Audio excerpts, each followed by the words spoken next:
all obeisances, all glories to Srila Prabhupada and all glories to Sri Guru and Gauranga. Thank you very much, Mataji, for joining every day and giving your beautiful services.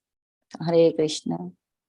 Hare Krishna, Mataji. My name is Janvi and I'm from Texas. Hare Krishna, Janvi, beta. Please accept my humble obeisances. All glories to Srila Prabhupada, all glories to Sri Guru and Gauranga. Thank you very much for joining. Hare Krishna, Mataji. This is Bala Vrinda. I'm joining from Texas. Hare Krishna, Balvrunda beta. Please accept my humble obeisances. All glories to Srila Prabhupada, all glories to Sri Guru and Gauranga. Thank you very much. Every day you are so inspiring, everyone. Hare Krishna.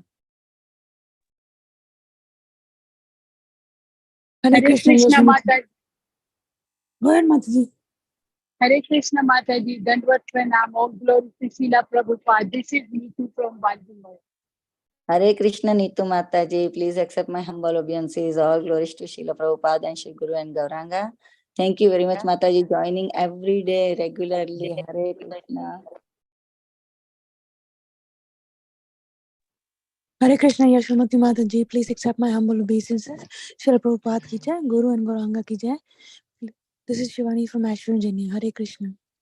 Hare Krishna, Shivani Mataji. Please accept my humble obeisances. All glories to Srila Prabhupada, all glories to Sri Guru and Gauranga. Thank you very much, Mataji, for joining and your beautiful services to Bhakti Sangha. Hare Krishna. Hare Krishna. Hope you're feeling better, Mataji. Yeah, I am feeling better. I went to Sadhu Sangha, Mataji. Hari Bol. Great. Yeah.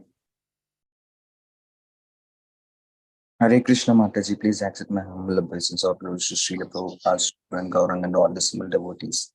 It's Shashidhar joining from Texas. Hare Krishna. Hare Krishna, Shashidhar Prabhuji. Please accept my humble obeisances. All glories to Srila Prabhupada, all glories to Sri Guru and Gauranga. Thank you very much for joining every day regularly and beautiful chanting. Hare Krishna, Prabhuji.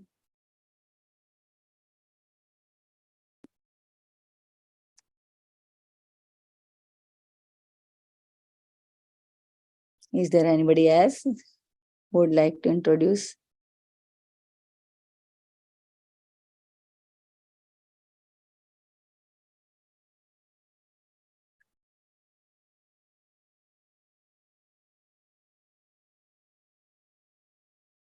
So, welcome all the devotees. Before we start today's session, I would like to read the Srila Prabhupada's quote for June 1st. I came here with a great mission to execute my spiritual master's order, but my heart is stabbing me. Of course, I am not afraid of Maya. I know Maya cannot touch me, but still, if I die in this condition, my mission will remain unfulfilled. Please therefore pray to Prabhu Lord Chaitanya and Vrindavan Bihari to rescue me this time. My mission is still not finished. Later to Sri Krishna Pandit. June 1st, 1967. Srila Prabhupada ki jai. So today we are so fortunate to have Her Grace Sri Radhika Kasturi Mataji on the topic of Sri Caitanya Bhagavata Madhya Khanda, chapter 1, verse number 239 onwards. So thank you very much, Mataji. Dandvat Pranam, all glories to Srila Prabhupada, all glories to Sri Guru Maharaj. Thank you very much for giving your very valuable time and association to this morning and enlightening us on the Sri Caitanya Bhagavat, the glories of Chaitanya Mahaprabhu. I now hand over to call to you. Hare Krishna Mataji, Hari Bol. Hare Krishna Mataji. Am I audible? Pranams Mataji. Yes, Mataji. All glories to Srila Prabhupada. Om Ajnana Timirandasya Jnananjana Shalakaya Chakshurunmilitam Yena Tasmai Shri Gurave Namaha. Shri Chaitanya Manobishtam Stapitam Yena Bhutale Swayam Rupa Kadamahi Dadati Swapatantikam Vandeham Shri Guru Shri Yuta Patakamalam Shri Guru Vaishnavamscha Shri Rupam Sagrajatam Sahagana Raghunathanvitam Tam Sajivam Satvaitam Savatutam Parichan Sahitam Krishna Chaitanya Devam Shri Radha Krishna Padan Sahagana Lalita Shri Vishakam Vitamscha Namo Om Vishnu Padaya Krishna Prishtaya Bhutale Srimate Bhakti Vedanta Swamin Niti Namine Namaste Saraswati Devi Kauravani Pracharine Nirvisheshya Shunyavadi Paschaita Deshatarine Jai Shri Krishna Chaitanya Prabhu Nityananda Shri Advaita Gadadara Shivasadi Gaura Bhakta Vrinda Hare Krishna Krishna Krishna Hare Hare Hare Rama, Rama Rama, Hare Hare. Thank you, dear devotees, for joining the call today. I really feel honored and blessed to be speaking Caitanya Bhagavata today. And I seek all of your blessings. And with your blessings, I will get started. Hare Krishna. So it is a beautiful verse today that we are going to be relishing from Caitanya Bhagavat. And let's discuss a lot of things during the course of our talk today. As Mataji mentioned, the verse for today is 239 from Madhya Khanda. Etike bhajah Krishna sadhu sangakhari mani chinta Krishna mata mukhe bhalahari. As you all have seen, the theme is Krishna, glorifying Krishna, and we are going to be talking about the association of devotees. So the English translation goes like this. Therefore, O Mother, worship Krishna in the association of devotees. Think of Krishna and chant the name of Lord Hari. So the theme for today's, as you've seen, I think over the past few classes, we've been trying to glorify Krishna, and we've been talking about how important it is for the association of, how important it is for us to be in the association of devotees. Always that way, what happens? The main important principle of thinking Krishna all the time and never forgetting to chant the name of Krishna. If we are in the midst of the devotees, this is sure to happen. So that is the theme that we are going to see for today. The purport is pretty long. So what I was thinking was, I will go through the purport in the narration itself. As we speak, we'll be talking about the verses that has been quoted in the purport. So this is the style with which I'll be going. But just for reference, just to understand the theme, I'll just maybe quote a few verses that is being talked in the purport. So now, it is said, therefore, the necessity for chanting the name of Krishna in the association of devotees is described in Srimad Bhagavatam 3.23.55, wherein Devahuti speaks to Kardama Muni as follows. Sangoya samster hetur asatsu vihito jiya sayeva sadhu sukrito nishanga tvaya kalpate. Association for sense gratification is certainly the path of bondage, but the same type of association performed with a saintly person leads to the path of liberation, even if performed without knowledge. Even if performed without knowledge. That point is very important. And then in the purport it's quoted, in the Srimad Bhagavatam 11.2.30, Nimi, the king of Videha, speaks to the 9 Yogendras as follows. Ata atyantikam shemam prachamo bhavato anaha samsaresmin shanardopi satsanga sevadrinanam.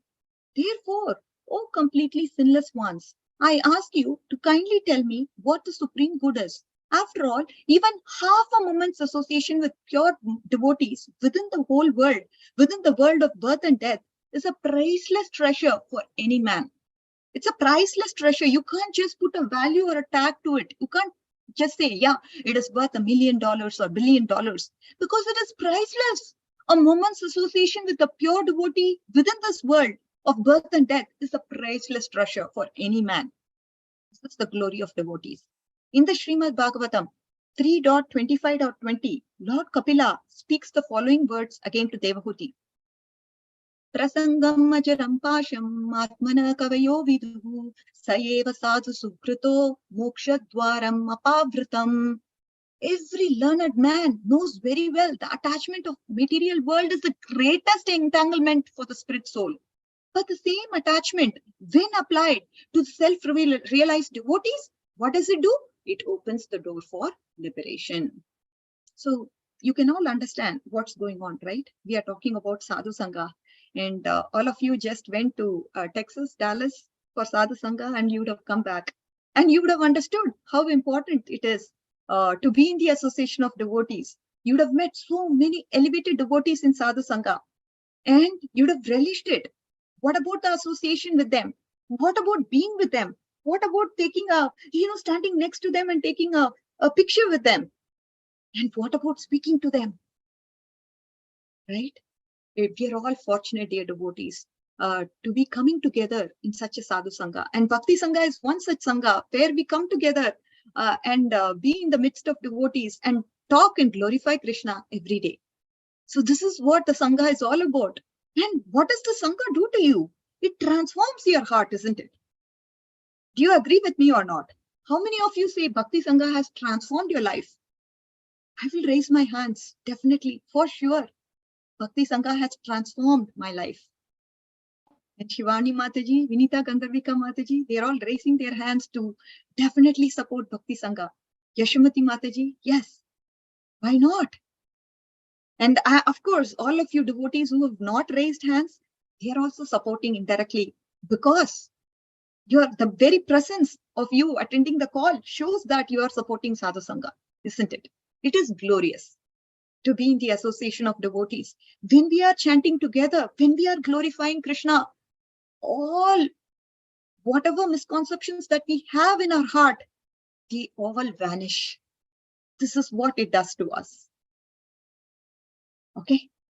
So as you can see, the theme for today's section is that we will first glorify Krishna, and then we will start glorifying the devotees. And what about association with the devotees?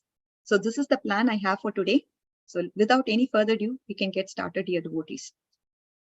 Now, I want to bring up a very interesting section for you, which is just going over what Srila Vishwanath Chakravarti Thakura says in the first chapter of Bhagavad Gita, the first verse. We are going to understand the commentary and see how he glorifies Krishna. It's going to be very interesting, dear devotees. So I want you all to pay attention and listen to the subject matter. And as you all know, Srila Vishwanath Chakravarti Thakura is a great Rasik Vaishnava, Gaudiya Vaishnava. So we need to understand what is bhavas and what is mood is. So without further, talking further, I will just get to the subject matter. So now he, in the first line of Bhagavad Gita, he's saying a very, very long sentence. So who's the sentence about? Of course, it is obviously about Lord Krishna. What is he saying? That all the scriptures, whatever scriptures are there in the entire creation, the summary of all the scriptures is what? What is the scriptures establishing? What is the conclusion of all scriptures? That everyone should do bhajana. Bhajana means what? Bhajana means devotional service to the lotus feet of Lord Krishna. This is what is the conclusion of all the scriptures, essence of all scriptures. Everyone must do bhajan to the lotus feet of Lord Krishna. That is, who's the Bhagavan. And this is established by all the scriptures. This is the first point he talks about. And then he comes to narrate a very small story, one history he's narrating about Lord Brahma. And who is Lord Brahma? He is the first person of the universe. And Lord Krishna, what did he do? He revealed the Vedas in the heart of Brahma. Tene Brahma Hridaya Adikave. So that means Brahmaji knows the entire Vedas in this particular universe. Whatever universe are there, he knows all the Vedas, and the Vedas have many topics, isn't it? It has Karma Kanda, it has Jnana Kanda, it has Upasana Kanda. So once Lord Brahma, once what happened was Lord Brahma got a doubt. And what was the doubt? What is the essence or conclusion of these Vedas? It has different sections. So he decided to verify and examine the whole Vedas and see, okay, what is the conclusion of the Vedas? Is it karma? Is it jnana? Is it bhakti? Like that. So first of all, considering that maybe the conclusion of Vedas is karma, he now examined the entire Vedas to see if karma is the conclusion. Then what did he find out? He found out, no, karma is not the conclusion. It is not at all the conclusion or the essence of the Vedas. Okay, then he thought, let me try jnana. So once again, he examined the whole Vedas. So by the way, what is jnana? Jnana is a upakarana. Upakarana means a method adopted to finally merge into the Brahman. The path or the procedure which is adopted to finally merge in the Brahman is called jnana. So Brahmaji examined the whole Vedas to see if jnana is the conclusion or the essence of the Vedas. And he found out, no, jnana is not the conclusion of the Vedas. Okay, finally he examined to see if bhakti to Lord Krishna is the essence of the Vedas. What did he find out? He found out, yes, bhakti to Lord Krishna is the essence of the Vedas. Any book which follows Vedas, that is the scripture, so all the Shastras, all the scriptures, they admit the goal. The goal of life is to worship the lotus feet of Krishna. And such Lord Krishna, he is Swayam Bhagavan, right?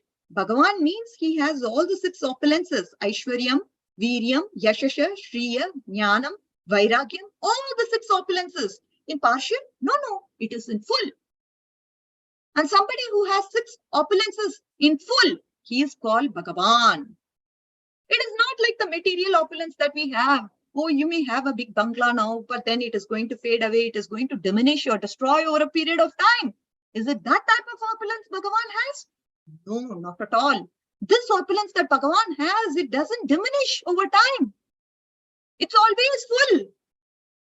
Sometimes, even if a person has partially any of these opulences, he is also called Bhagavan in some instances.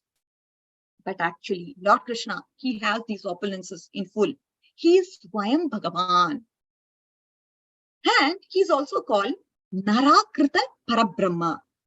Shna Chakravarti Thakura, Srila Vishnu Chakravarti Pad, he quotes Narakrita Parabrahma. Narakrita Parabrahma means he's Krishna only. He appears in the human form. Now, because Krishna is called Narakrita Parabrahma, he is in the human form, we should not think that he has accepted the human form seeing us. Seeing us, he has accepted the human form. We should not think like that.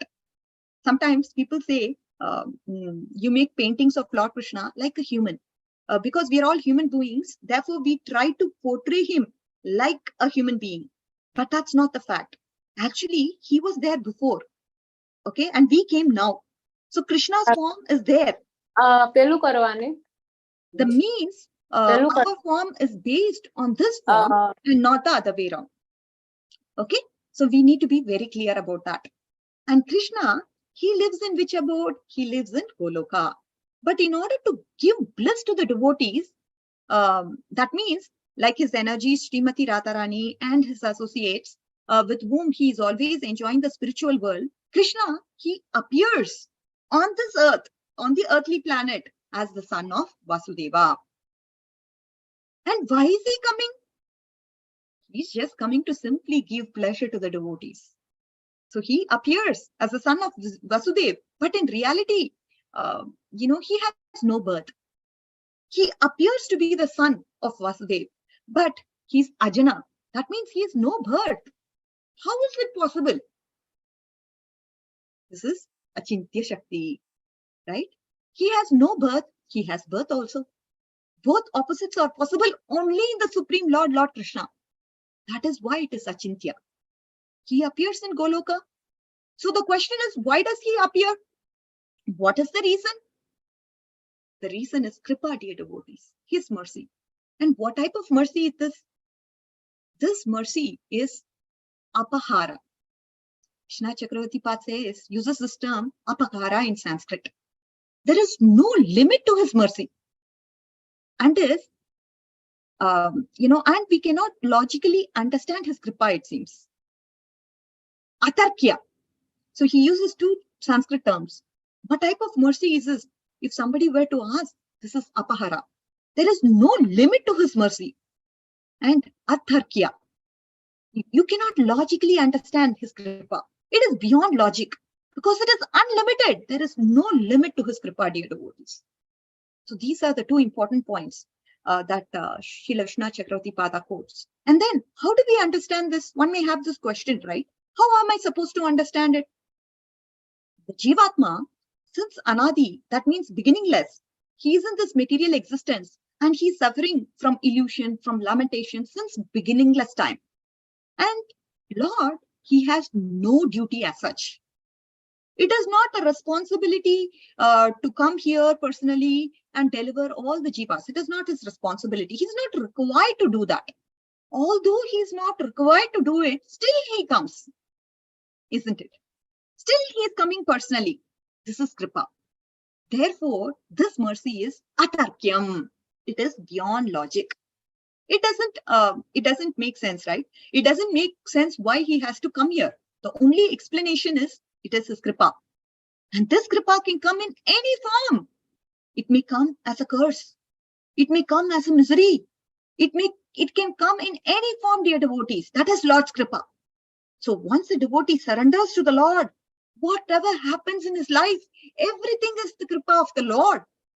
If the devotee is able to accept life like this, anything which is coming to me is Lord's mercy. This is surrender. If a devotee is able to accept this fact, okay, whatever happens into my life is Lord's mercy. He's a steady devotee.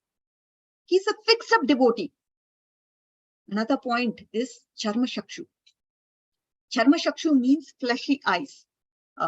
In other words, Vishna Chakravarti Path, Srila Vishna Chakravarti Path brings up a very important point to say. In other words, this material eyes is made up of material elements. That is, Charma Shakshu means fleshy eyes. These eyes, it doesn't have the capacity to see the Lord, who is having Sachidananda Rupa. He's having a transcendental form, right? And with this material eyes, we don't have the capacity to see the transcendental form of the Lord, right? They cannot see Krishna because Krishna is beyond. Ata Shri Krishna Namadi na bhavet grahyam indriyai. So with the senses, we cannot realize the Lord. That means we cannot perceive the Lord. We cannot see the form of the Lord. We don't have the capacity to see the transcendental form with our material eyes. But still, by his own power, by his own Shakti, the Lord comes in such a way that he is visible to the people in this material world who have material eyes. He becomes visible to everyone's eyes. He gives us an opportunity, to everyone. He gives everyone an opportunity when he descends down to the earth. Again, one may have this question. What is the reason? What is the reason, Mataji? What is the reason for this? What is the reason for Lord showing himself to everyone? Even though we are not qualified, we don't have the capacity to see him. The only reason, again, Srila Vishna Chakravarti Path quotes, is mercy. But people who are not devotees, who are foolish, they say he is also a human being. You see, he's a human being. You see him like a human. They are seeing like you and me. He has a material body like us. Right? So all these deities, they are all nothing but stones. That's what people see. But what is reality? Reality is, it is his mercy. He's showing himself to us. Not only us. People like Duryodhana, right? He even showed himself to Duryodhana. What devotional service did Duryodhana do? And all the people, when Krishna would travel from Dwaraka to Hastinapur, everyone was able to see him. How they were able to see him? All with their material eyes. But Krishna made himself visible to everyone. Out of his causeless mercy to everyone, he made himself visible. The next point that Vishna Chakravarti Thakura brings up is, Krishna made everyone to see his transcendental form. That means he made his transcendental form visible to everyone's eyes. And he made everyone taste his transcendental beauty. He made everyone taste that. How glorious is it? Everyone were tasting the sweetness of beauty of the Lord. And he drowned everyone in that Mahasahara ocean, the great ocean of prema. He literally drowned everyone in the great ocean of prema. Otherwise, where we were before, where are all the people and where are we now? We are all in the Bhavasahara. Bhavasahara means the ocean of material existence. What did he do? He pulled us out of the material existence and he dunked us into the ocean of prema by showing the form to us, by making him taste, by making everyone taste the transcendental beauty of Lord Krishna. Thereby, he dunked everyone in the ocean of prema. What is this? Why is he doing this? What is the reason for why he's acting like this? The reason is kripa. Normally, when we ask something, nobody will give us, right? It is said that even a mother, she will not feed you unless you are hungry. But the Supreme Lord, he's such a person that out of his costless mercy, he comes and he drowns us in this ocean of prema. So in order to understand such a Krishna, what do we need to do? What do we need to do in order to understand Krishna who's like this? We need association of pure devotees. They are the ones who will be able to tell us, oh, Krishna is such and such person. Krishna did this, Krishna did that. How he is with devotees. They are the ones who can explain the pastimes to us and make us understand what Krishna is about. Who's this personality? There is so much to know about him. He is an ocean. And we have very, very short lifespan. In that lifespan, half of the time we know what Prahlad Maharaj has told, right? We don't have much time left if we were to calculate. But given the time we have to relish Krishna's glories by hearing from the mouths of the pure devotees of the Lord. So now, again, coming back to the point that Shripad Vishwanath Chakravarti Thakura is making. So he says, Tarka Apratishtanat. That means you cannot know the conclusion simply by argument or by logic. Shrutestu Shabda Mulatvat. So what is the root? In other words, what is the root of Shabda? It is Shruti or it is Vedas. That means Tarka Apratishtanat means all the things in the Vedas cannot be explained through logic. Sometimes some points can be explained through logic, but not all points can be explained through logic, right? So we need to be understanding that, you can be a scholarly person and try to come to a derivation or inference, but all the time it may not work because certain points are explained through logic. It doesn't mean I will only accept those things, and whatever which are explained by logic and others, if they cannot be explained through logic, I will reject them. No, I will accept part of Vedas which explain logically the things. And if anyone says like that, he's called a cunning fox, it seems. I'll just accept a part of the Vedas which logically says something, and then I won't accept the other, which I'll reject others which doesn't logically say something. So Shastras are meant to be accepted completely, dear devotees. Whether we understand or not, I don't know if we will have qualification to understand everything right away. It needs devotional maturity. It needs devotional austerity to understand the subject matter. Shastras it has to be realized in the heart. For that, time also plays a role, isn't it? So anyways, so this is what is Shastra. I mean, Shastra Praman will tell us, okay, we have to accept Shastras as it is, no questions asked. But doubts come to us. So many doubts come to us.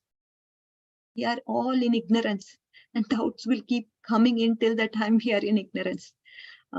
So when realizations happen in our heart, at that time, all the doubts will vanish. So the Supreme Lord, Krishna, out of his unlimited mercy, he's lifting these conditioned souls out of what? Out of the ocean of material existence. And then what is he doing? He is drowning us all in the ocean of prema. That is the great ocean of prema. And then Vishwanath Chakravarti Thakura, he just writes another long sentence.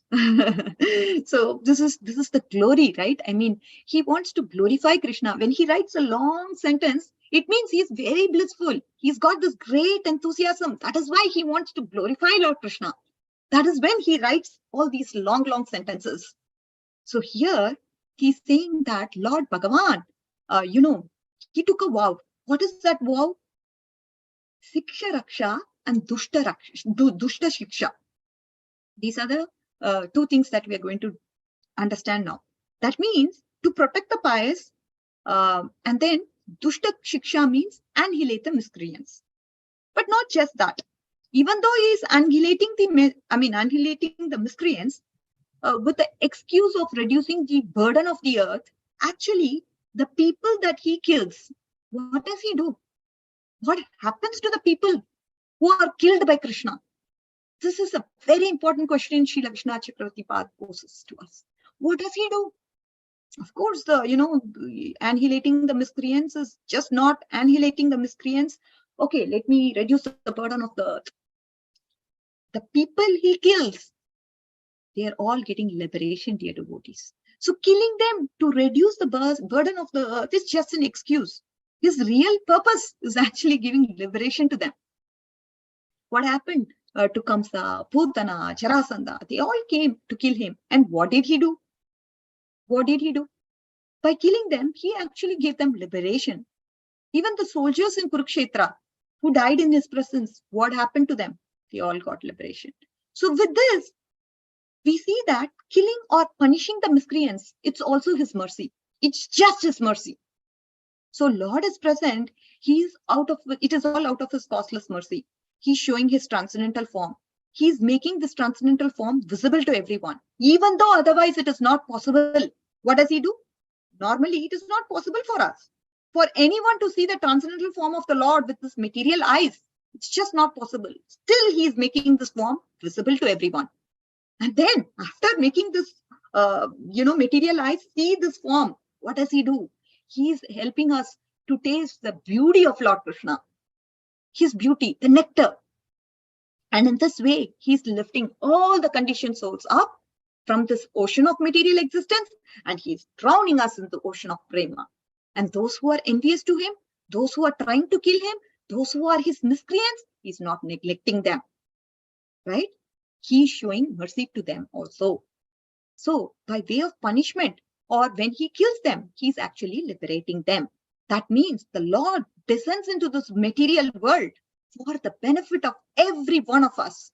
Those who are pious, those who are miscreants, everyone is benefited by Lord's presence.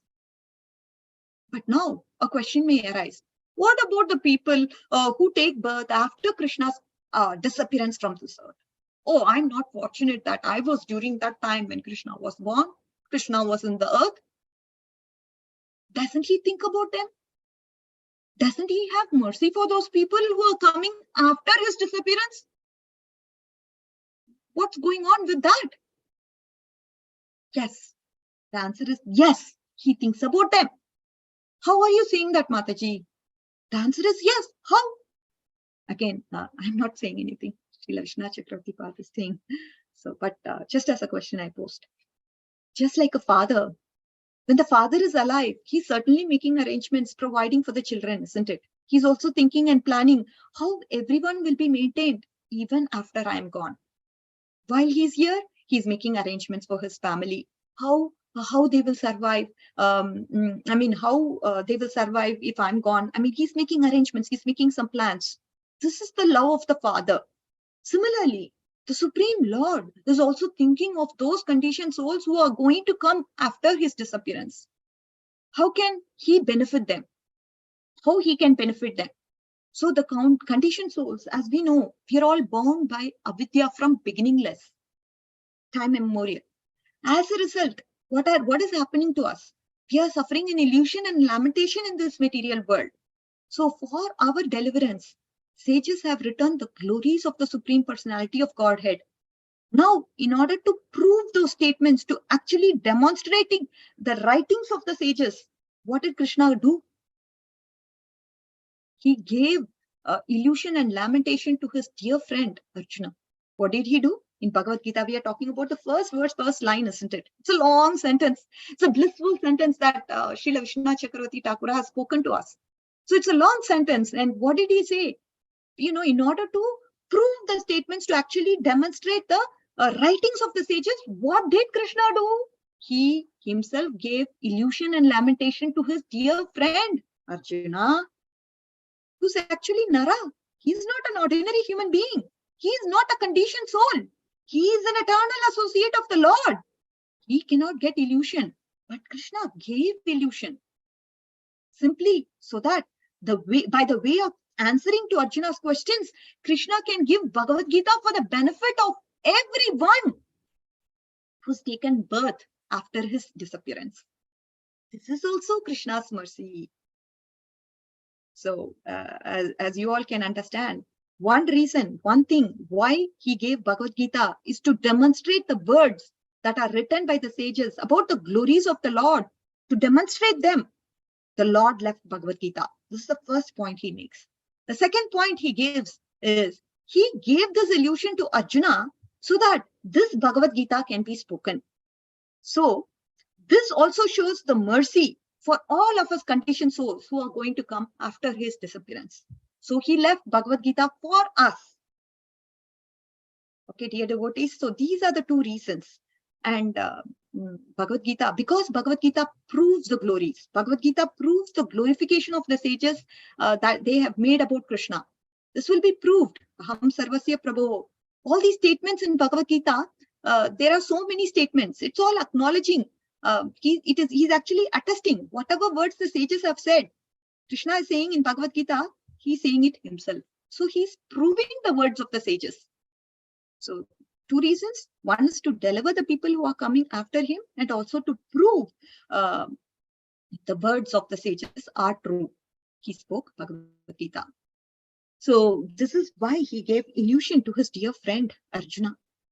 By his own will, he created Soka and Moka in Arjuna. Because the student is needed now. Student who is ignorant is needed for this demonstration, and who wants to know. Then only knowledge will flow. So if listeners are not there, of course, even if one person is there in the call, that will be good enough. If that person is sincere. So you're all sincere devotees, every day attending classes and relishing Krishna Katha. So what to speak about you? I mean, I'm just telling that Krishna gave Arjuna this illusion. And when Arjuna asks question, then in answer to that, Krishna gave Bhagavad Gita. This is something that I wanted to say, because we all need to understand how merciful is Lord Krishna. Gratefulness is very important in a person's life. If we are not grateful, that means your heart is hard, dear devotees. This heart has to transform. We have to be grateful for each and everything that we get in life. It is, we cannot take it light. We've gotten to this movement. This is something, this is treasure for life. We have to be grateful for this. And we have a wonderful Sangha. We have to be grateful for that. Everything, sun, moon, whatever we have every day, it's all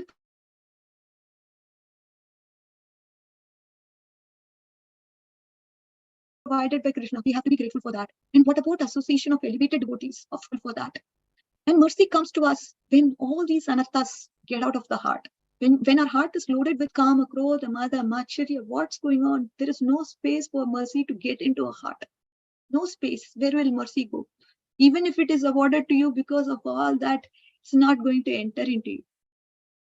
For mercy to flow, the others have to go out of your heart. And for that to happen, we have to hear from our devotees. We have to hear from pure devotees. Srila Prabhupada have given so many lectures. Our Guru Maharajas, we have to hear from them. That is the way we will have our hearts transformed. Now, coming back, we spoke about Lord Krishna, right? We spoke about the glory of Lord Krishna. And now we have to talk about the glory of our devotees, pure devotees. And now, let me just quote the Caitanya Charitamrita verse, which I relish the most. Bhakta pada duriyara, bhakta pada jala, bhakta bhukta veshatina mahabala. It says, this is Antya Lila, 60th verse. So the dust, the translation of Srila Prabhupada ki jai. The dust of the feet of a devotee, the water that has washed the feet of a devotee, the remnants of food left by a devotee, these are three powerful substances. It's a very, very important verse. And we need to, whenever there is an opportunity, we need to look out. Now, let's come and, so we enjoyed Bhagavad Gita. by talking about Srila Vishwanath Chakravarti Thakura's commentary. For the first verse, first line, not even I just completed probably just a half, he had these long sentences. We spoke about it a little bit. We didn't even get into the first verse. So we can understand how much Vishwanath Chakravarti Thakura enjoys and relishes. What is his bhav? We understood that. And then we just quoted Chaitanya Charitamrita. And now let's come to Srimad Bhagavatam, because in the purport we have a lot of verses that has been quoted. And we will try to relish a few of them in today's class. Okay, let's do that. Tulyamala venapi na swargam na punarbhavam bhagavat sangi sangasya matyanam kim mutashishaha.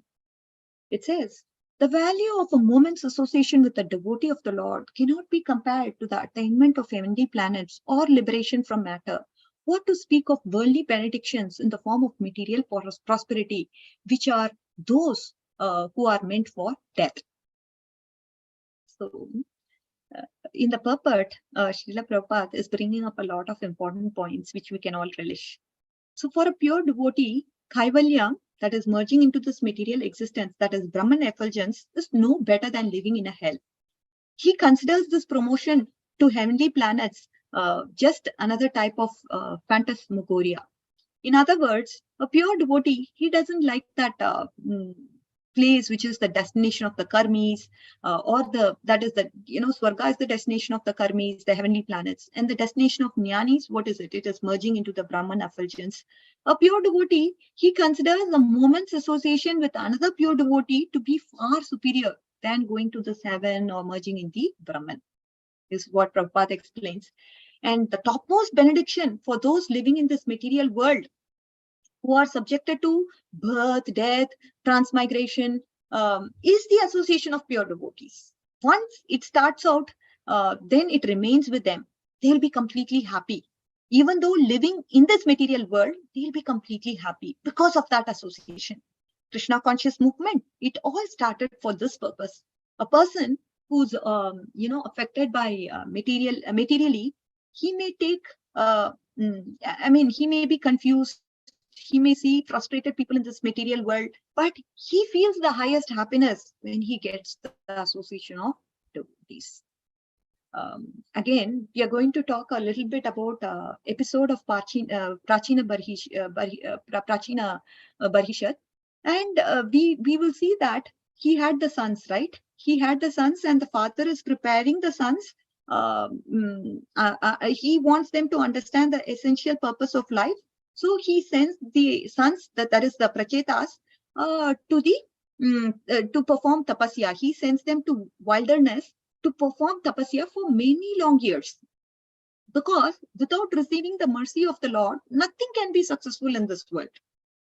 Previously, we all know, in the East or in the West, nothing can be successful without, if the representative, if the king or anybody who's ruling, he's not a representative of the Lord, then how he is going to present the subject matter of law to others, the praja?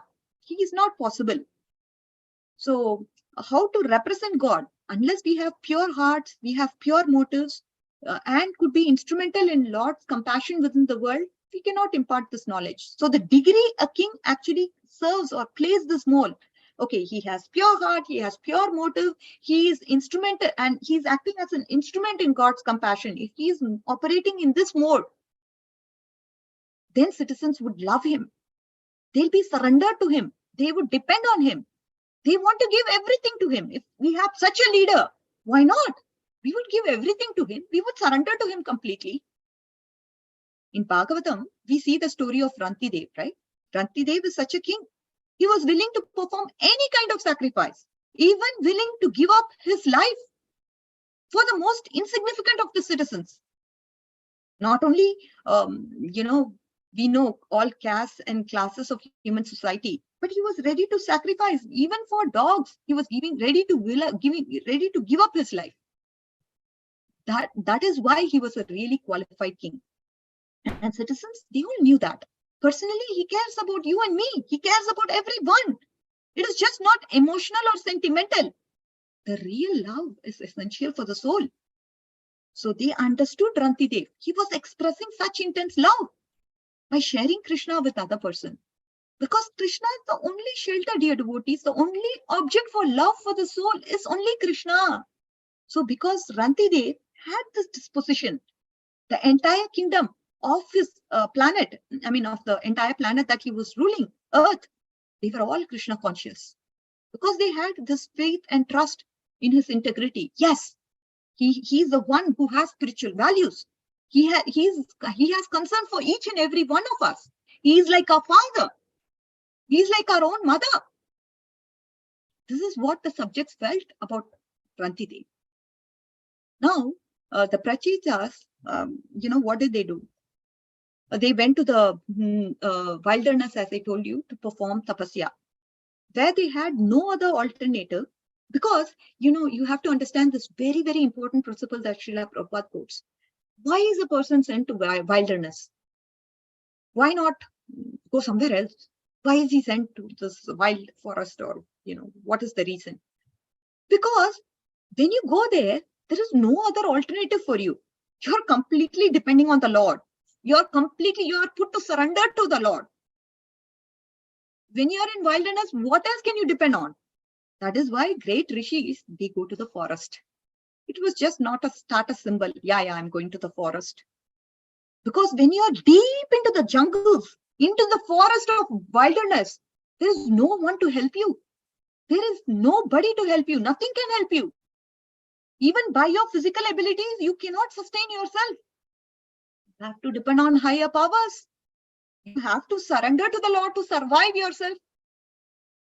With the help of Narada Muni and Shiva, who appeared to them, they gave them beautiful prayers and meditations upon Lord Vishnu, who was appearing in front of the Prachetas. And in these beautiful prayers of Srimad Bhagavatam, they are offering, of course, beautiful prayers to Lord Vishnu. And the Lord, there were 10 Prachetas. And Lord Vishnu, one of the first things he tells them, the reason I appeared in front of you Prachetas is because I'm satisfied with the way that all of you are working together in genuine, intimate friendship. I'm giving a personal darshan to you. Why? Because you're all having genuine, intimate friendship.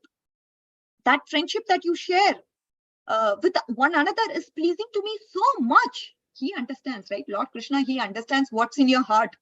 It's not that you're trying to put another person down. You may give him an opportunity, but you indirectly put him down. He knows your intentions. So the intention of the Prachetas, what is the intention? They're all working in genuine, intimate relationship. The friendship that you're sharing now with each other, Lord says, oh, it is so pleasing to me. I'm coming and standing before you, and I will offer benediction, whatever you desire. Whatever you desire, I'm ready to give you that benediction, the Lord says. So the important point that is stressed in the purport by Srila Prabhupada is how we have to cooperate with one another. This Kali Yuga is very difficult. We can say we are cooperating, but it's even amongst the devotees, so many, misunderstandings. This is Kali Yuga is the age of quarrel and hypocrisy. Again, this Kali is the ocean of faults. How many faults are there in an ocean? Just like there are drops of water in the Atlantic Ocean, multiply that amount by the number of fishes in the Atlantic Ocean. What happens? Multiply that by the amount of atomic molecules in the Atlantic Ocean. Then we will understand the amount of faults that are there in the Kali Yuga. This is something that I heard from His Holiness Raghunath Maharaj. I really loved it. This much faults we would have. And with our external vision, we are able to see very, very superficial surface of faults in Kali Yuga. But as you go deeper and deeper, so many inconceivable subtle faults are also there.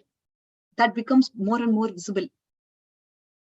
But of all the faults, it is said that in Kali Yuga, the two important prominent faults that we look for in the age of Kali is quarrel and hypocrisy. It's very, very difficult. The whole purpose of Krishna conscious movement is to make a spiritual advancement. That means we have to please Krishna. This is our goal. If you don't please Krishna, it doesn't matter what anybody else thinks. It doesn't matter what you think you're going to do. Whatever you think, it doesn't matter if your intention is not to please Krishna. All of our progress depends on receiving mercy of Krishna. And mercy comes depending upon how you please him. And what pleases Krishna? What does it please Krishna? Patram pushpam phalam toyam yomi bhaktya prayachati. There's only one thing that it pleases Krishna. He doesn't want anything else. He just wants everything else is superfluous, superfluous, irrelevant to Krishna. Meaning, see, if we are fanning chamra, Radha and Krishna are not desperate for that. They are not very hot and they need a fan to, they need a fan and we have to be keeping fanning them. They are controlling the wind. They are controlling the temperature. They also change the whole temperature of this whole universe. They don't require anything. But the chamara is offered with love. They feel greatest and deepest satisfaction. It is Antaranga Shakti it is the internal potency of the Lord. They relish and love bhakti. So how do we show our love to Krishna? That is the question asked, isn't it? That should not be dependent based on our conditionings. A child, the child could show love for his parent. The child will say, okay, you could show love for me by giving me a nice present for Diwali. That is love. And we grow up, we have our own conceptions to say our ego should be satisfied. And whoever satisfies the ego of us, that is love. This is just material love, dear devotees. What we expect, we expect our conditioned mind and senses, and if they are satisfied, conditioned mind, ego, and senses are satisfied, then we feel, yes, it is gratifying. If someone is giving that, then we feel it is love. That is material world. But Krishna tells us, Bhagavan Uvacha, Yashyaham anugrahami harishye tadhanam sanai. Again, it's a very important verse. Srila Prabhupada very, very much like this verse. When I want to show compassion to my devotee, compassion means love, right? When love is expressed to an equal, it is intimate friendship. When a love is expressed towards God or superior, it is called surrender. When a love is expressed towards someone in need, it is manifested as compassion.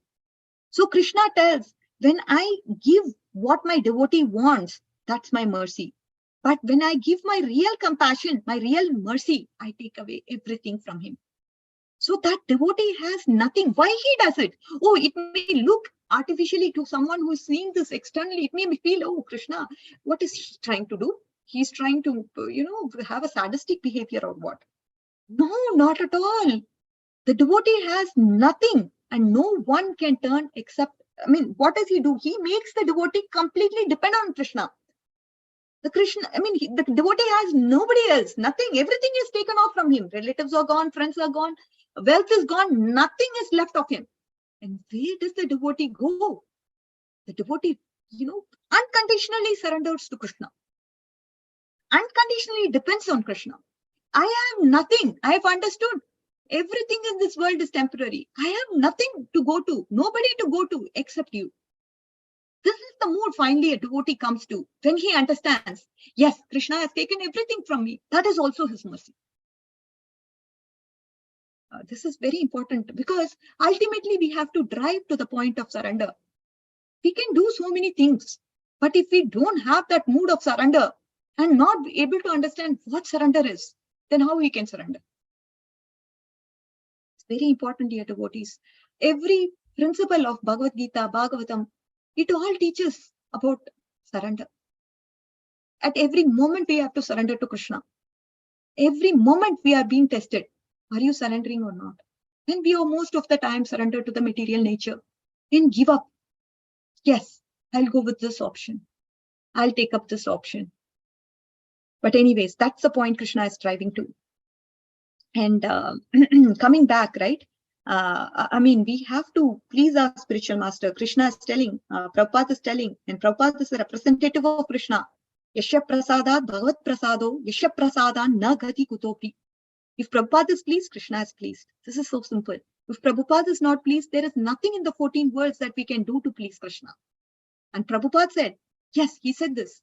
If you want to please me, if you want to show your love for me, then it's all about bhakti. We have to show love for one another, cooperate with one another.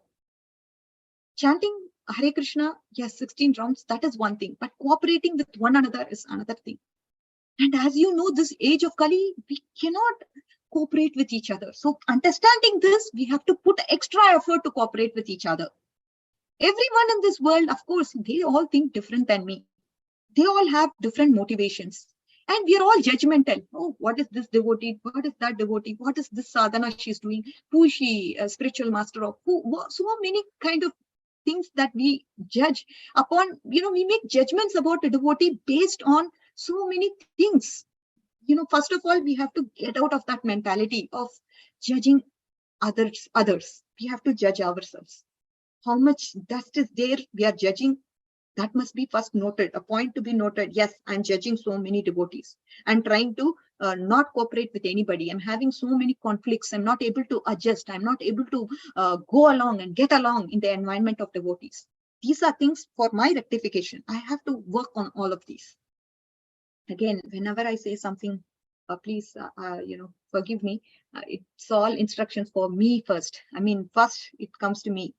Everything I have to practice as a devotee. I'm also a practicing devotee, trying to practice like all of you. So when these points that are takeaways from Prabhupada's purport, Prabhupada is instructing us, it's just an instruction for me first, dear devotees. And then, if you'd like it, you can also take it.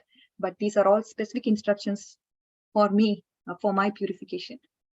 Now, let's come back to the story, right? We understood how important it is to please our spiritual master, please Srila Prabhupada. The Lord told the Prachetas, yes, I will give you benediction you like because of your friendship that you have with one another. This is Sankirtan. They are together glorifying Lord. Now, in order to actually do that, they have revealed already in the previous verses how they want nothing. Prachetas revealed to Lord Vishnu, okay, we don't want anything except to please Krishna, please you. This is our only motivation. They are saying the only purpose of life is simply to please you, my Lord. There is nothing else for us. If you are pleased, that is our happiness. If you are displeased, then that is our unhappiness. What else we can ask for? There is no other benediction except just be pleased with whatever we are doing. This is the benediction that they are asking. Then they are giving an example. How a bee, a very intelligent bee, when it comes to a parijata flower, it never wants to leave that parijata flower. Bees are always searching for something sweet, isn't it? Just going from flower to flower, taking one pollen, a little granule of pollen, collecting it and taking another. The whole life is spent like this. They are just looking for nectar. But when it comes to the parijata flower, it reaches the ultimate nectar and the bee can achieve. And the bee doesn't want to go anywhere else. It just wants to stay in that flower and relish and be there forever. So the Prachetas are saying, oh, you know what? We've been wandering birth after birth, after, looking at you, the nectar. Now we have achieved everything. Now we are in your presence and we don't want to give up this association of yours. We don't want to give up your service for anything else. They are describing this with so much humility, dear devotees. They are not even asking to go back to Godhead. They are seeing Vishnu face to face, but they are declaring, we are full of material desires. Therefore, we deserve to be in this material world. Due to our contaminated state, we deserve to be in this material world. Who are we to ask for? What qualification do we have to ask for anything else? If you want to give us the highest benedictions, you go ahead and give us, my Lord. In every single birth that is taken in this material world, that will be taking in this material world, grant us the association of those persons who are engaged in discussing your pastimes. This is what we want. We pray for this benediction life after life. Because, in all different lives, in all different bodily forms, in all different bodily planets, the association of your devotees is whom we seek for. This is sadhu sangha. association of devotees, every pastime of Bhagavatam, they all describe, elucidate the importance of being in the association of devotees. That even one moment of association with a pure devotee, it cannot be compared to the you could be transferred to the heavenly planets. You could be there for hundreds and millions of years. This cannot be transferred. This type of a moment's association with a pure devotee, it cannot be compared. This is the realization of the Vaishnavas. They would say, I would rather have one moment, that is 1/12 of a second, in the association of a devotee, than going to a heavenly planet. And that sort of pleasure is not at all a pleasure for us. It's gratification, for sense gratification, but it is going to bring a lot of frustration. So this is what is the realization. For we all know the living entities are destined to die. An association with the pure devotees, this is the highest benediction. This is the value this is the value that spiritually minded people are looking for. Because again, the point we have to take home is, we are all going to make decisions in our life, right? We all make decisions, and the decisions are based upon value system that we hold. In this world, every day we have to make choices. Yes or no? Every day there is certain opportunity that comes to us. Because of time, we neglect that opportunity. Some may be favorable and some may not be favorable. So we take a decision based on the value that we hold. And Rupa Goswami explains in Bhakti Rasamrita Sindhu that a devotee must accept things that are favorable for devotional service and reject that is unfavorable for devotional service. And we know this very important verse from Bhagavad Gita, Neha Bikramanasosti Pratyavayo na vidyate swalpam apyasya dharmasya trayate mahato bhayat. Any endeavor in the path of bhakti, it is eternal. It has eternal value. Whereas when you look at material wealth, prestige, fame, enjoyment, everything is flickering. The results of the endeavors is no better than a drop of water that is like a leaf on a lotus flower. It is going to disappear in a moment. So why we should put the value on something that is guaranteed to be taken away? Isn't it? It's a very important question. Why should we deprive of our connection to God, which is dragging away from the lotus feet of Lord? Why we should neglect that? Why we should indulge in such activities which are taking us away from the lotus feet of Lord? So every time we are doing something, it is very important we are creating a particular experience. The more you do sinful activities, the more you perform material activities, you are absorbed in that consciousness, and that becomes your very nature. So it is very important, devotees. Say, for example, you lie a lot. Then what happens? You become a perpetual liar. It's very difficult for you not to lie. It becomes your nature. And you have to keep checking yourself. What are you doing? If you meet a perpetual liar, you would see that he cannot stop lying. He has lied so many times. It has become his nature. So people become addicted to alcohol also that way. They repeat it many number of times. That becomes a habit. That becomes the nature. So it becomes your second nature when you keep on doing a lot of sinful activities. So, and when we start doing a lot of fault finding, same thing happens. We would eventually start, because the offensive mind has the tendency to be offensive again. So what are we creating? We are not only creating a karmic situation here, but we are also influencing our conscious nature, isn't it? It becomes an integral part of us. And the more we do, the more it would be difficult for us to give up that particular act. So Prahlad Maharaj, he says, Prahlada Uvacha, Kaumaram Acharet Pragnu, Dharmanam Bhagavataniha, Durlabham Manusham Janma, Tatab Dhruvam, Artadam. He tells his friends, this is the time to surrender when you are little children. Otherwise, what is going to happen to you? You're all going to be involved in these material activities, and this is going to perpetuate and infatuate your nature. So this material life, and it will become more and more difficult for you to surrender. So this is the time. by the mercy of Chaitanya Mahaprabhu, Nityananda Prabhu, everyone can attain the supreme perfection in this very lifetime. But we have to try. It is about tapasya. Just trying to get the mercy of the Lord. But when you get the mercy of the Lord, all the other anarthas, they all have to go away. For that, we have to be in harmony to the will of the Lord.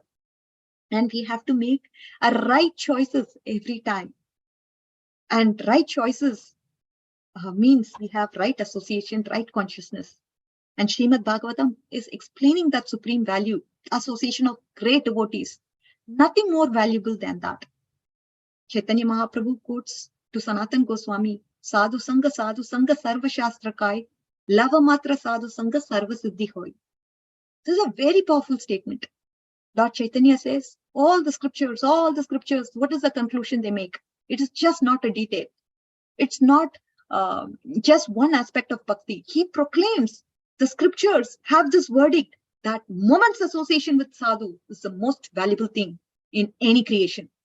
Because a moment's association with sadhu can open doors to the loving service of Krishna in our lives. Nothing more valuable than that. Thus the prachetas, they didn't care about liberation. They don't care about anything.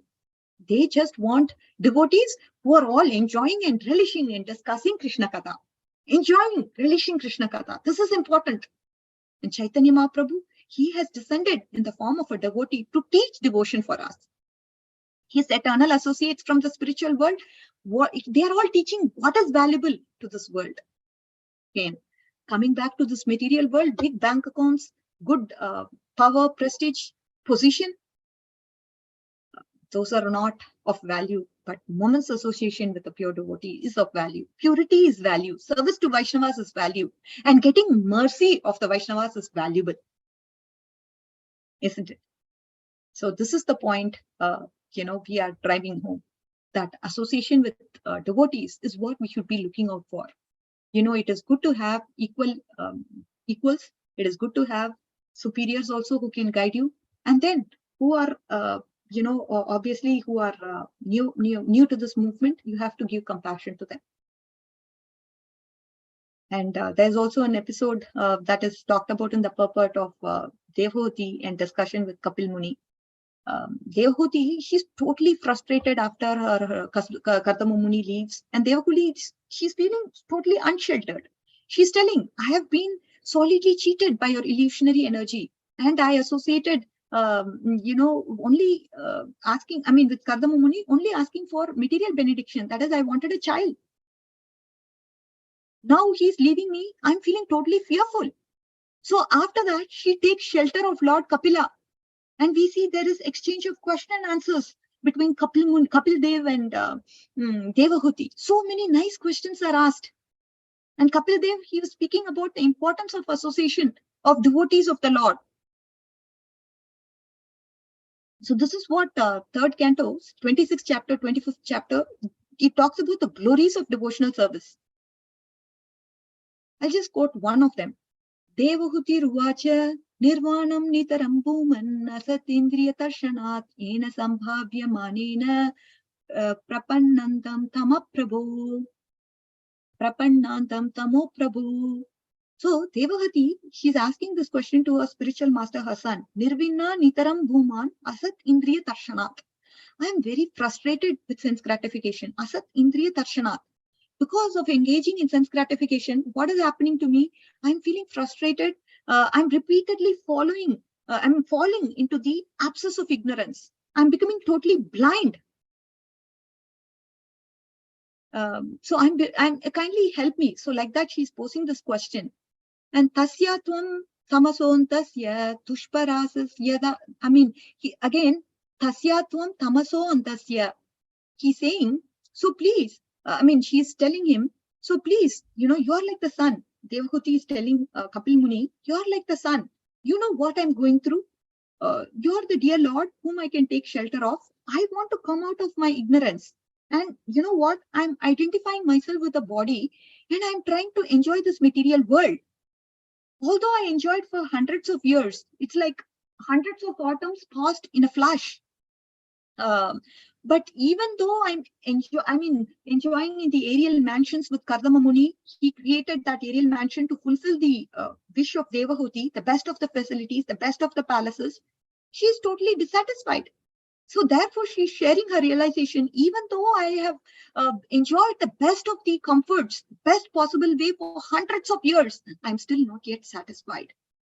So my dear spiritual master, my dear son, please help me come out of this Indriya Darshanat. She tells, yes, help me come out of this. And then she tells, I've taken shelter of you. And she says, you're like an axe. I'm entangled in this karma bandha and you're like an axe, a wooden handle, which can cut anything. So here she is comparing Kapil Dev to an axe. So generally, devotees, what do? They compare Lord to saying, Yashodanandan, Devakinandan, like that. But then here, Devahuti, she's comparing, you're like an axe. Because she's totally entangled in the samsara. And therefore, she sees, in order to cut this entanglement, a sharp axe is needed. Therefore, I'm comparing you to an axe. That is the point Devahuti is troubling, telling. So after having questioned the Supreme Lord, he speaks different things to Devahuti. But essentially, he speaks about the process of devotional service. And then this verse comes, Prasangam ajaram pasham atmana kaviyo pituhu sa eva sadhasu krito moksha dwaram apapritam. So the ultimate conclusion is that your attachment to material things now, it is very, very strong. Kapil Dev is instructing Devahuti. He's saying, yeah, your attachment to material world is so strong. And Kapis means learned personalities. The learned personalities, what did they conclude? They conclude that attachment to the material world is very, very strong. So if one has to divert their attachment from matter, then what they have to do? They have to attach themselves to something else. That means instead of having attachment to matter, they have to attach themselves to the sadhus or the Supreme Lord. So living being, it is said in the purport, Srila Prabhupada talks about it in detail, and he says, every living entity, he has to desire, and he always is looking for some sort of attachment. So Kapil Dev tells Devahuti that, you have to attach yourself to the sadhu, and then he says, that way, the propensity to love, propensity to love somebody is channelized now. It is channelized to the loving devotees. You are not channelizing to your material nature or anything of the sort, but you are channelizing this love to the loving service of the devotees. So that's how Lord Kapila tells his mother that you have to attach yourself to the sadhus, to the devotees of the Lord. This is what will lead you to liberation. And this attachment to matter, what is it going to lead you to? It is going to create bondage. Then he tells how you can identify a sadhu. He says, you can, identify. For that, you have to, in order to attach yourself to the sadhu, you have to know what the qualities of the sadhu are. The sadhu is supposed to have, there are some ornaments for the sadhu. That is different qualities of the sadhu has. That Kapila Muni explains. He says, Titikshava, devotee is tolerant. Karunika, he's very merciful to the devotees. He's Suhridam Sarvadehina. He's a well-wisher of all of them. Suhrid, to all of them. Not just human beings. He's also a well-wisher to dogs, cats, and all living beings. Jata Shatra, he doesn't have enemy. He's very, very peaceful. Sadhavo Sadhu Bhushanam. These are the qualities of the sadhu. So anyways, I think we have gone through different episodes from Bhagavatam, Canto 4, Canto 3. We discussed various realizations that Prabhupada has given us. And we have spoken about all those in detail. So with this, we can conclude, dear devotees. Thank you so much for patiently listening to me. I really, really appreciate all of you, and specifically Bhakti Sangha Japa for giving me this opportunity and giving this wonderful association of you devotees today.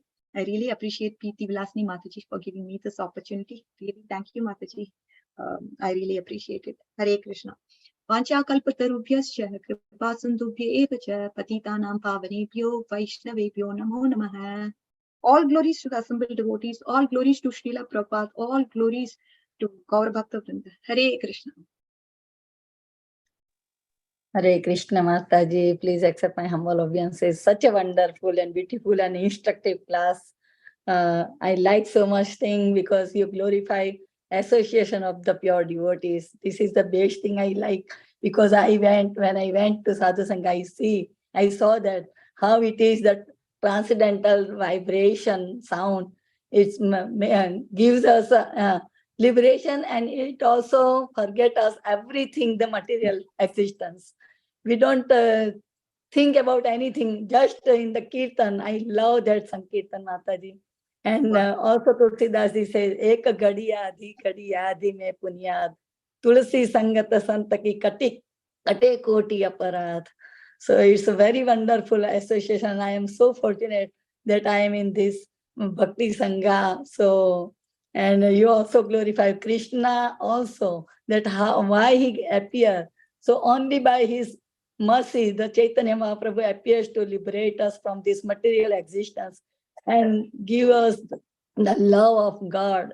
So it is very, very wonderful class, Mataji. I'm so, and I like that thing that when you give Krishna to others, automatically you get the Krishna.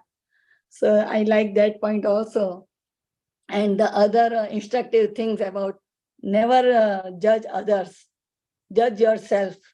That point I also like. And just love each other and do the operation. And by cooperation and by understanding each other, by love each other, our Srila Prabhupada and Srila, our spiritual master, and Krishna also will please. So this is a very wonderful class, Mataji. I love that class. So fortunate to have you, Mataji, on this call. So if there, Mataji, if you have time, then if anybody have any question or realization, they can go ahead, Mataji. Yes, Mataji. Hare Krishna. Hare Krishna. Hare Krishna, Radhika Mataji. Thank you so much. Thank you so much for such a nice, very, very, as Mataji said, very interesting and instructive class. It was very nice to know about devotee association, of course, about surrender and about detachment from material attachment. So thank you so much. All the points were very, very nice and instructive. Thank you, Mataji, for your valuable association. Thank you for this opportunity, Mataji. Without you, I'm no one. Hare Krishna.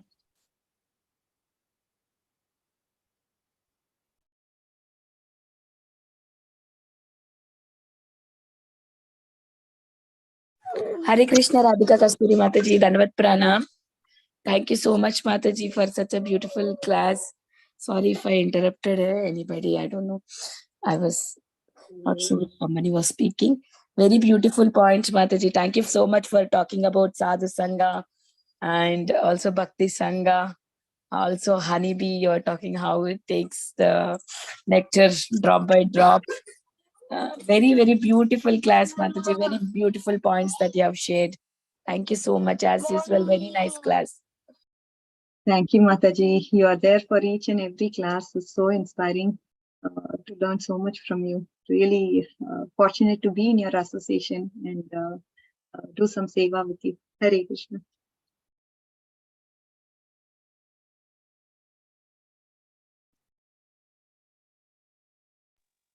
Hare Krishna Mataji, please accept my humble obeisances. All glories to Srila Prabhupada and all the devotees. Mataji, it was really very nice session, Mataji. Literally nice instructive class. I agree with all the points that Yeshwarmati Mataji said. The Sadhu Sangha, yes, it was really like, as you said, be associated with devotees. When I really went there and when I associated with all the Matajis there, when I met there, the vibration was totally different, Mataji. So cheerful. There is like an aura around each and everyone. So yes, I totally agree, like how beautiful it is to be associated with devotees and how much positivity you get from them, and how much improvement you do in yourself by seeing them, and how much you get inspired to do service to Krishna, and how to behave with the devotees. Everything we will learn. That's what I could learn from the Sadhu Sangha when I went there, Mataji. And it was really very nice and loud each and every point, like how we should be friendly you seeing the prachetas, like how they were cooperative. Similarly, all the devotees or the family members, everyone should be cooperative in devotion, and so many other points which you told. Thanks a lot, Mataji. It was really very, knowledge giving class. Thank you. Wonderful, Mataji. Whatever you said, I totally agree. The Sadhu Sangha was, I've been there only once to one of their Sadhu Sanghas. It is just a life transformation, I would say. When I was, when I heard Jayapatak Maharaj, when he spoke, about Sadhu Sangha, he said very important takeaways. My physical condition and ailments is so it's not at all good. I'm having so many problems, not able to speak, not able to move, and I have many problems. But just being in the association of devotees, I'm so happy. I don't feel anything anymore about my physical ailments or anything for that matter. Of course, Maharaj doesn't feel about it anytime, but I'm just making this point that you go above. Everybody has a certain level with which they exist in their devotional maturity, but then you go one level above what you are currently. That's what I feel too. Thank you. Mataji. Thank you. Thanks for this session, Mataji. Hari Bol. Hari.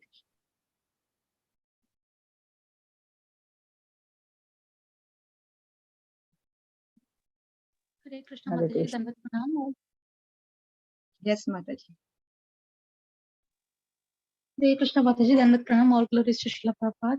Mataji, today I really like the point of you mentioning the importance of gratitude. Like we are so busy complaining about the faults and all of that, but once you start counting our blessings, then we'll actually not feel like complaining.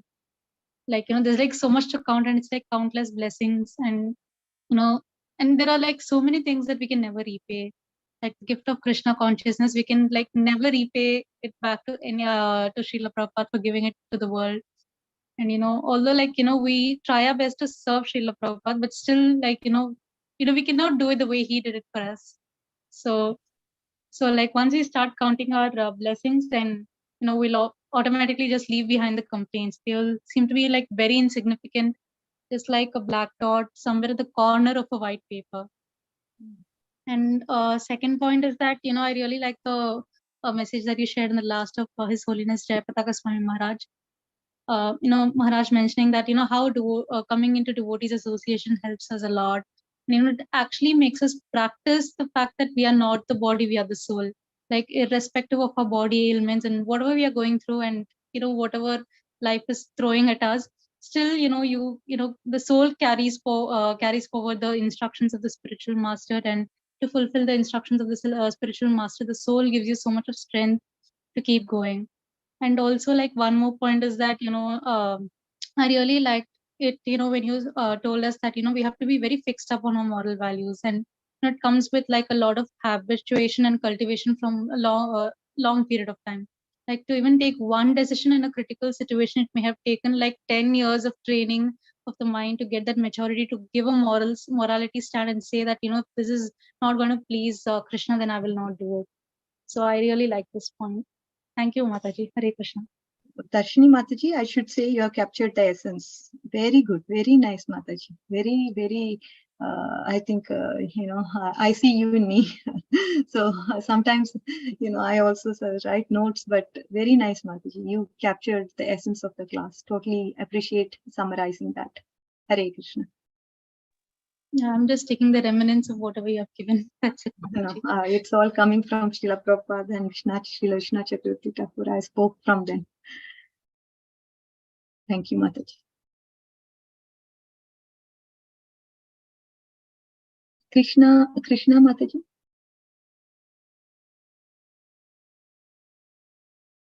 Do we have to unmute Mataji? Yeah. Hare Krishna Mataji. Mataji, your voice is feeble. Is it can you hear me, Mataji? It is okay now. Yeah. Mataji, I was hearing your classes, so many things to learn, and I was liking the one of the Mataji was saying to you that we are all soul, and regardless all the things, and we are every day we are coming to the Bhakti Sangha Japa, and hearing the Krishna conscious katha and with the different and you all of you are the Mataji and Prabhuji. All of you are so much dedicated experience giving classes, know so much and so humble, so much to learn, gratitude.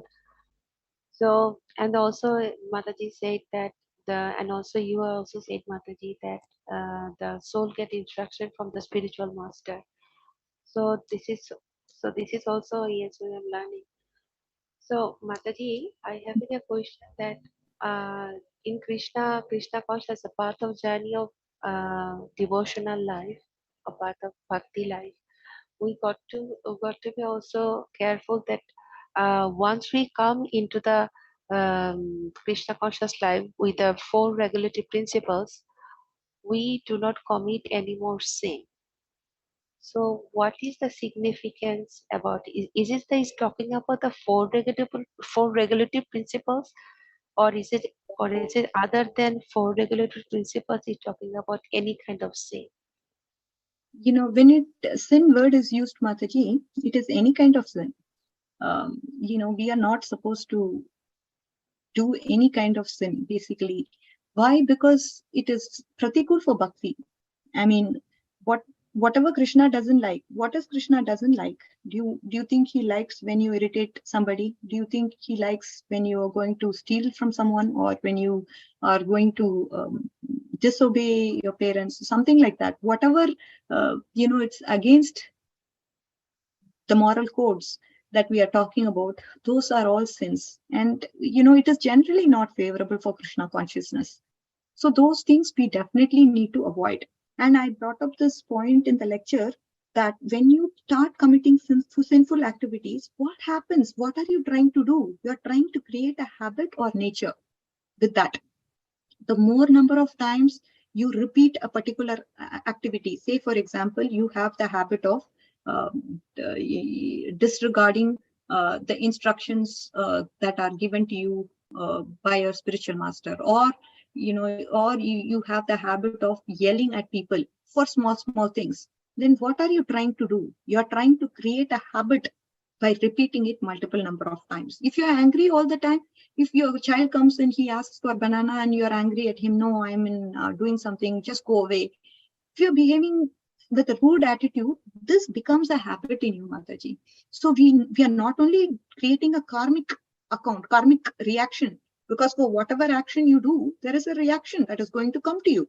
You're going to have a consequence of it. If you're going to steal, the police is going to come and arrest you at some point. So not only that, you are creating a karmic reaction for it, but you're also having, taking it to your conscious mind. You are creating, an impression there. Yes, a samskara is formed. So we need to be really careful of how we are acting.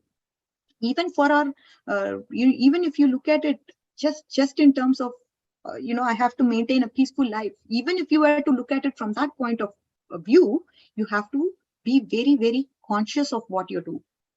And apart from it, we understand, yes, Krishna is the supreme. I want to please him at all instances. Then what happens? Your senses, your mind, and everything gets purified. And when they get purified, it becomes happy. Eventually, you all become happy because you satisfy Krishna, and Krishna is all giving. He is the most happiest person in this whole world. He's most attractive. And that person, he can only give you happiness. When you try to please him, he gives you happiness. And that way you become peaceful. The restless mind cannot be peaceful. And when will the mind not be restless?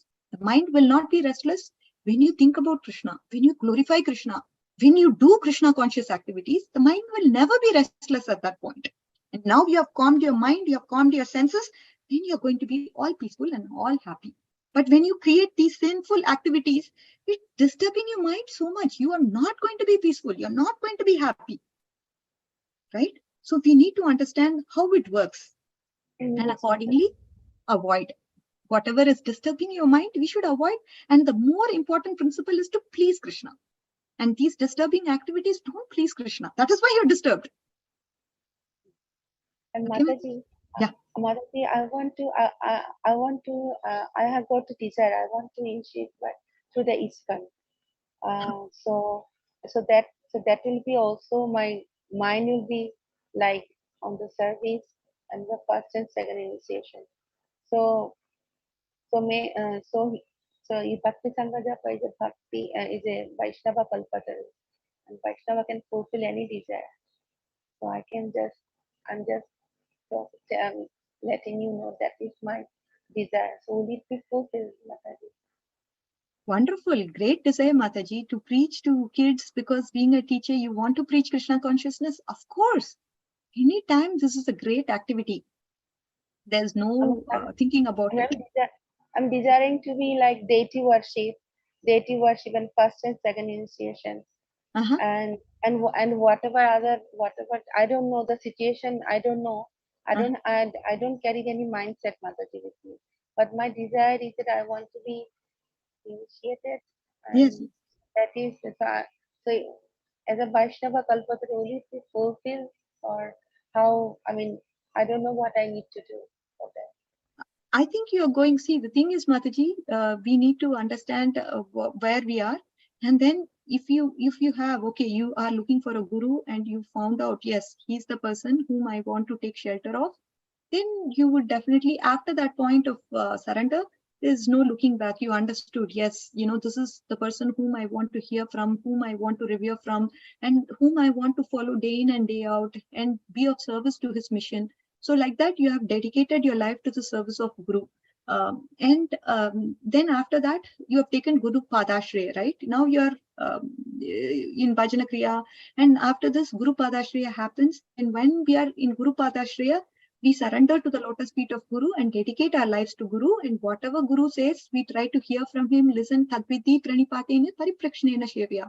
So we try to follow and learn from him the teachings, and then serve in his mission. Whatever he wants us to do, we serve and contribute to the mission of Srila Prabhupada. And this way, we are engaged in the activities by giving devotional service, giving our devotional service and be an instrument in Srila Prabhupada's mission. Eventually, this is definitely what is recommended. But for that, you have to be very conclusive about whom you want to take shelter of. And then, yeah. Mataji, is it to be mentor need to be in the disciple life, who the disciple want to be initiated?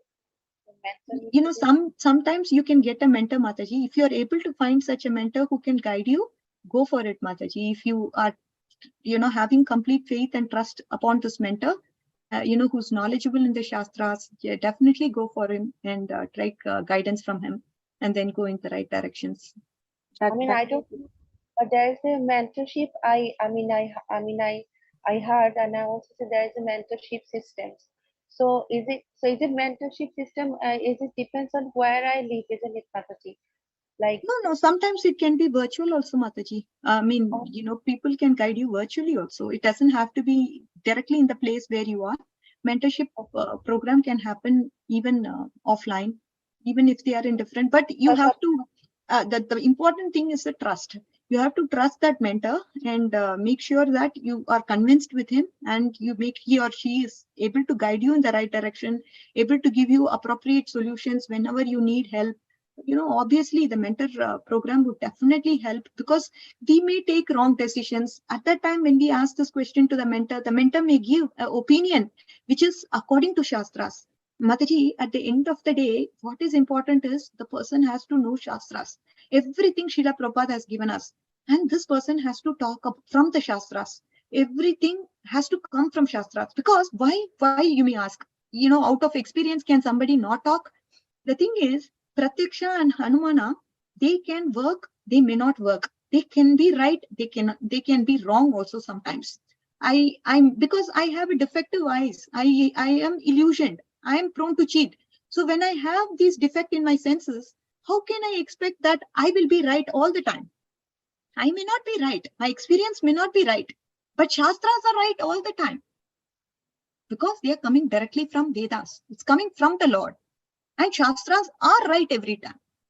So yes, the source that we have to go to is Shastra. This person whom you are taking mentorship from, he has to understand the Shastras and the essence and the conclusions of the Shastras very nicely, so he can mold you for the Shastras.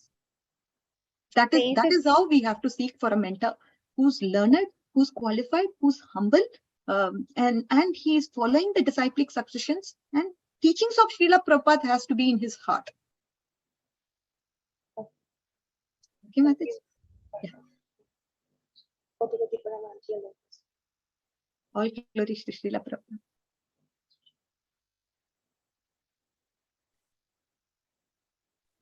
Hare Krishna Mataji. If nobody have any question, I would say that this is a very real class. And Mataji, I want to say that I could go and I could get the association of pure devotees in Sadhu Sangha only by mercy of Krishna and Srila Prabhupada and all the devotees in Bhakti Sangha, they pray for me. So I could go, otherwise I was not able to go really. But this is all Krishna's mercy. I always praying Krishna. I want a sadhu sangha. I want a pure devotee sangha and do sankirtan in there with them. So it's only Krishna's mercy and prayers of all devotees, Mataji. What is You it? ordered a mammogram for Rano. It's Oh, that was amazing. Very thank you. So thank you very much, Mataji, for your enlightening and instructive class, beautiful class today. And we are very grateful to you. All glories to Srila Prabhupada, all glories to you, Mataji. We look forward to your association again in future. And if nobody have any question, Mataji, 1 minute. Vaijayanti Mataji has probably. Mataji, I love you. I missed the class, but I think Krishna sent you just to help me in your journey, take me along. With Prabhuji and you, I love you.